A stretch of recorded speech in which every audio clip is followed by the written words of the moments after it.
Hey guys, this is Fundo on Wanchopalama. Tonight on Imbewu, Makosazana visit Mzwandile and leave him an envelope with a cash and the record of Zetulele moving his nice body.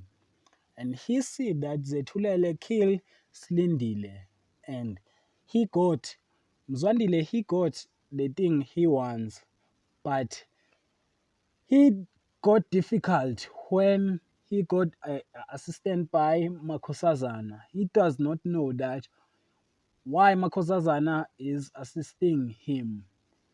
While Tusheleni presume Nomsa won't go through with Angela ritual, but it is 10 when she says she wants him to do it with her.